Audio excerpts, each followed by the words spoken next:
Hello, welcome to another video. My name is Ian. Welcome back to my channel, Ian the Reader. Super excited today to be back with another video. It's been a while. January was exceptionally busy for me, so I'm hoping that now that things are slowing down a little bit for me at work in February, I'll have more time to film videos because I have a lot of videos that I'm hoping to make very, very soon, and I'm excited to share with you guys. That being said, today I want to talk to you guys about all of the books that I did read in January. Now, first things first, if you expect for me to be talking about the books that I mentioned in my January TBR, you will be mostly disappointed. I think I read maybe 2 of the books that I had originally included in my January TBR, so not the greatest job there, but that's okay because I still read some really amazing books. I still read some stuff that I'm really excited to talk to you guys about, and I did make some progress on some goals of mine, so very excited about that at the very least. Before I jump into it though, please let me know in the comments what your favorite book was that you read in January. I would love to hear from you guys on some recommendations, especially right now. I just finished the book that I'm currently reading here in February, and I haven't quite decided what to get into next, so I would love some recommendations. So let's go ahead and first talk about the 2 books that I did read from my January TBR. The first of those is A Drink Before the War by Dennis Lehane. This was actually the first book that I did read in 2024, and I liked it. I didn't like it as much as his other books that I've read. I've read Mystic River, Shutter Island, The Drop, and then a collection of short stories. And this is probably my least favorite book by Dennis Lehane that I've read so far, but I did still enjoy it quite a bit.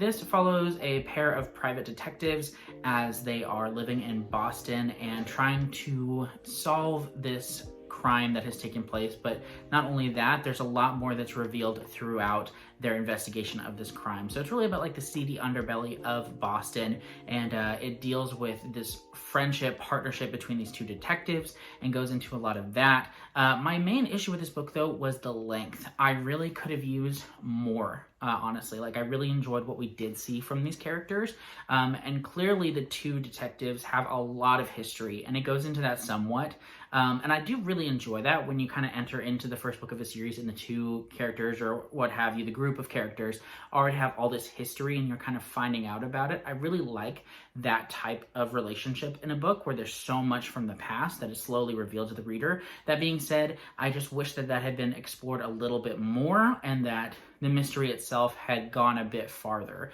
I like my mystery books long, and this one was just a little bit too short for me to really get fully invested in. That being said, this is a 6-book series. I'm fully intending to read the whole series this year. I think I'll do one every other month, so that'll carry me through the rest of the year. I did enjoy this, not as much as I wanted to, but I still had a really good time with it. The other book that I read for my January TBR is also another first book in a mystery series. That is Iron Lake by William Kent Kruger. Now, this book I enjoyed quite a lot. I just really love William Kent Kruger's writing, and that poured over really nicely into Iron Lake. While with the first book in that other series by Dennis Lehane, it felt a bit different from his other works, this still carries a lot of the same sentiment and heart and character development that I love from his books. The main character of the series is Cork O'Connor, who was the sheriff of this very small town, I believe in Minnesota. I can't remember. I still can't remember where this takes place. I'm pretty sure it's Minnesota, but it follows him after he is no longer the sheriff. So he was the sheriff for a long time. He had this position with this town that he grew up in, but through a series of circumstances, he is no longer the sheriff. And on top of that, he is going through a separation in his marriage.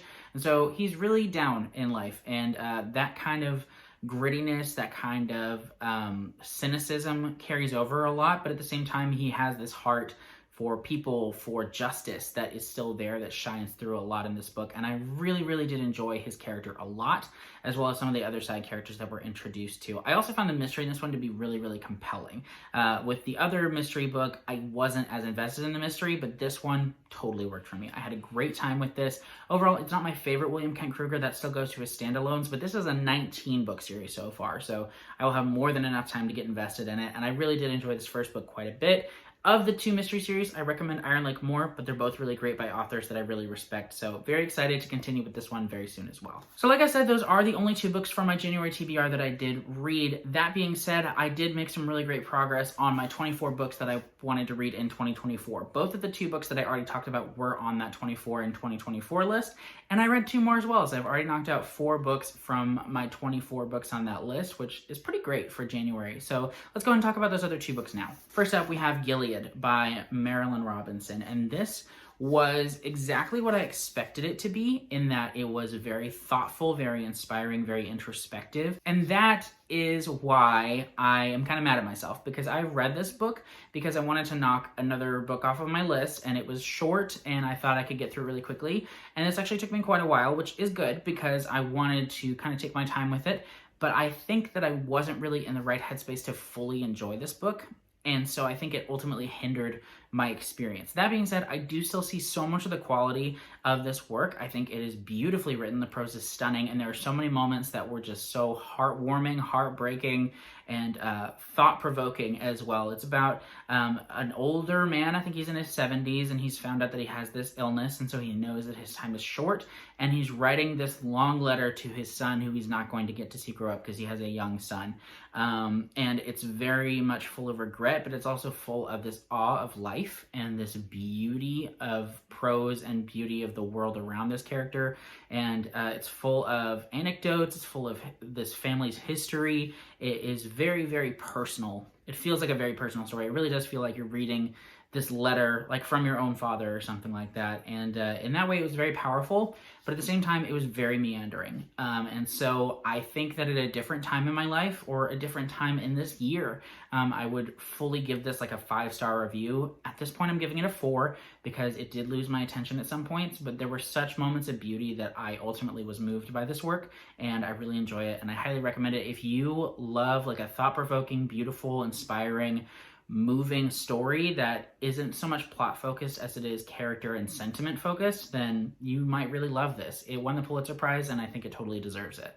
And the fourth and final book that I read from that list in January was actually my favorite book of the month, and the only book that I gave a full 5 out of 5 stars to, and that is Needful Things by Stephen King. Holy smokes, I loved this book so much, like the whole thing. It's big. It is really, really big. I don't know exactly how many pages it is. I want to say like 780 or something like that. I gotta check now. It's okay. No, it's only like 685, but it's still really long. And so it's not a short book, but it is so compelling. How do I describe this book? Okay, so first thing you need to know about this is it's a standalone technically, but it builds upon the other Castle Rock stories. And it's like the fourth in like the Castle Rock novels. The first one is The Dead Zone, I believe, then Cujo, then The Dark Half, and then this one. And this was supposed to be the final Castle Rock novel. So it stands alone, but there are certain Easter eggs you're not going to get if you haven't read the other books. So I personally read those in that order, but I can still see this being loved if this is like your first Stephen King book. So that's the first thing. The second thing is that this book is super underrated. Like, I never feel like people talk about this book among Stephen King's greatest, and it is one of the best Stephen King books I've ever read. It's in my top 10, and I've read around 40 of his books, so that is seriously saying something. This is in the top 25%. What is this book about, though? This book is set in Castle Rock, which is a small town in Maine, and there's a new store that is opening up called Needful Things that people kind of at first assume is just going to be like an antique store or something like that, but there is a lot of stuff going on in the store, and everyone in the town feels compelled to visit this place. And the owner of the store seems to have something for everyone, but he's not willing to let you pay for it. He's willing to let you trade for it in a way. So this, how do I describe this? This is like a slow motion train wreck. I have a lot of thoughts on it, and maybe I'll do like a spoilery discussion of it at some point. I don't know. I don't really do those, but if you want to know my full thoughts, ask in the comments, but this is so good. The best way that I can describe how this book plays out, though, is like the villain of the story is playing chess from page 1, and everyone else doesn't even realize there's a game going on until over halfway through, when the game is practically lost. And it is just full of chaos and twists and craziness. It blew my mind, had me on the edge of my seat for the whole 680 pages. Ugh.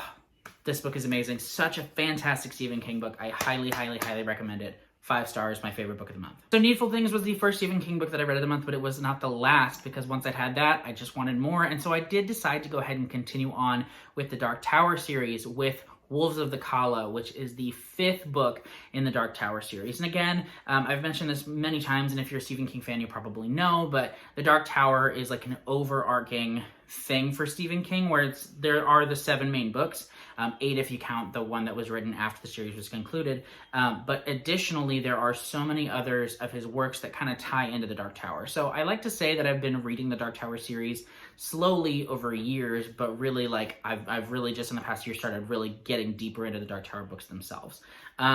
This is the 5th book of 7, and I really liked this book. I feel like the 5th and 6th books of this series don't get as much praise as like the 2nd and 3rd books in particular.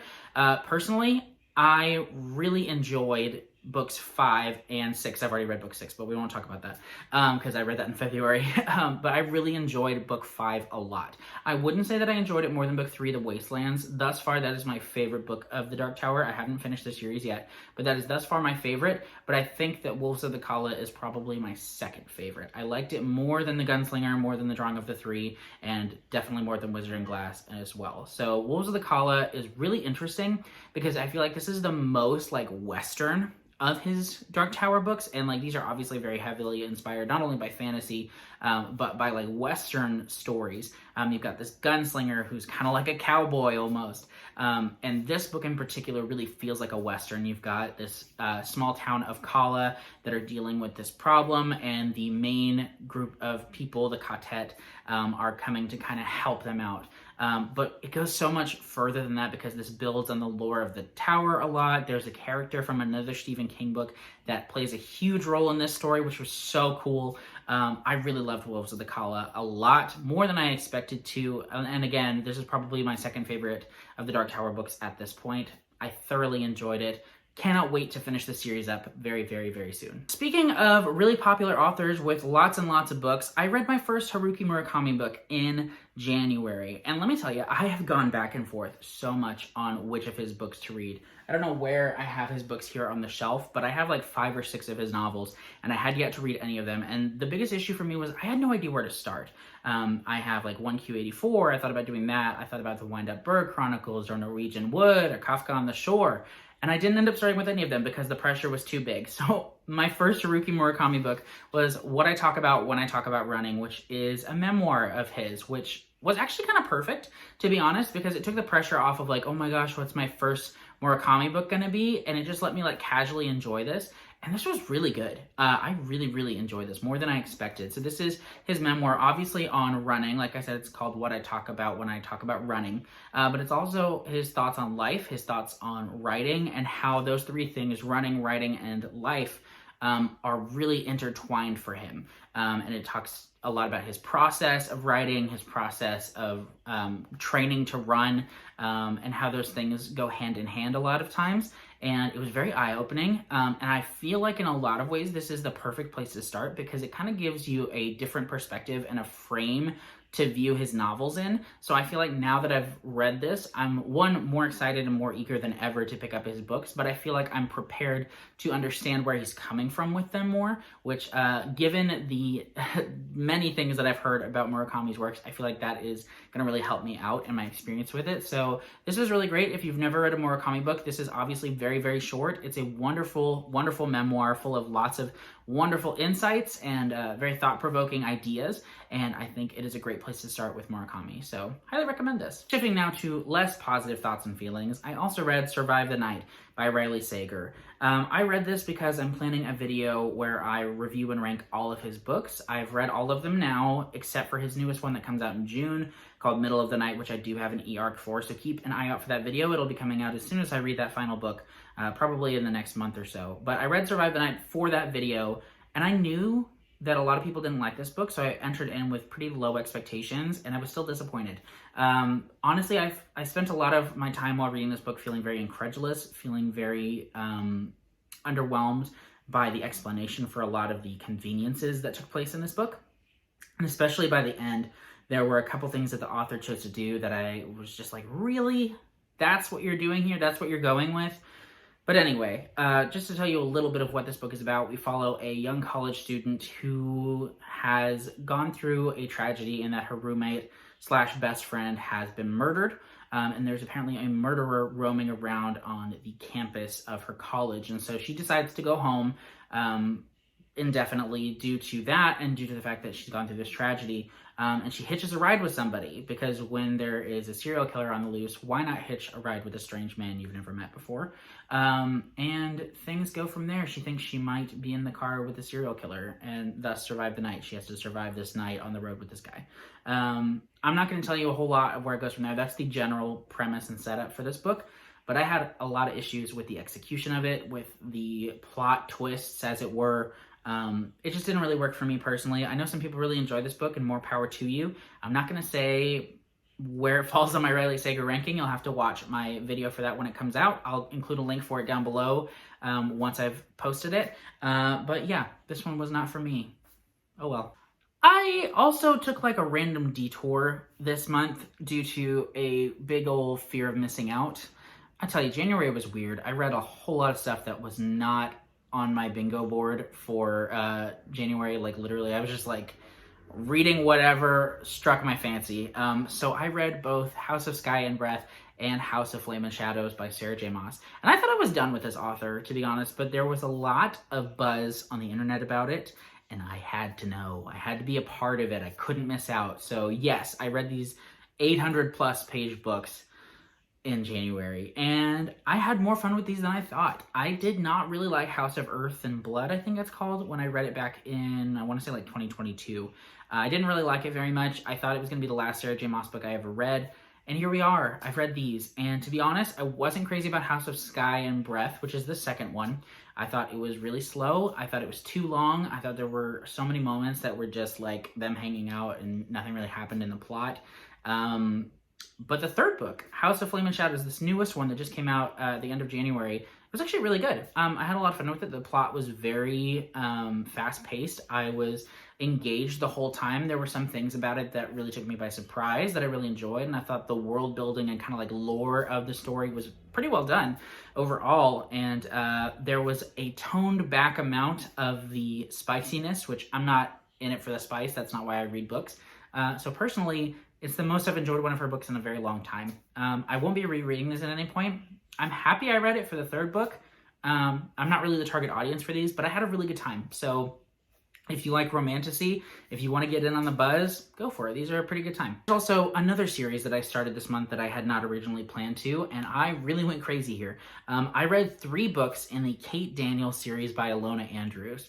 This was like really unexpected for me. The reason I picked this up is because I found out that Alona Andrews is actually 2 people. It's co-written, and it's co-written by a husband and wife, which that general idea really fascinates me, and it's something that interests me, and I wanted to kind of see how it went, because my wife and I are both love to write, and so I always wonder like if we'll ever try to write anything together. So I really liked the idea of that, and this was great. I really had a good time with the first 3 Kate Daniels books, to the point that if the 4th book had been available on audio from my library in January, I would have read that too, probably, because I just like went on a binge of the first 3 books, and I had a great time. These are filling the like Dresden Files hole in my heart, but it's really, really fascinating actually what the series does, because in it, it's like urban fantasy, and you have Kate Daniels, who is this kind of like mercenary, or like I forget what her actual title is, but she has this interesting role to play in this world, and the world itself is almost like a dystopian sort of version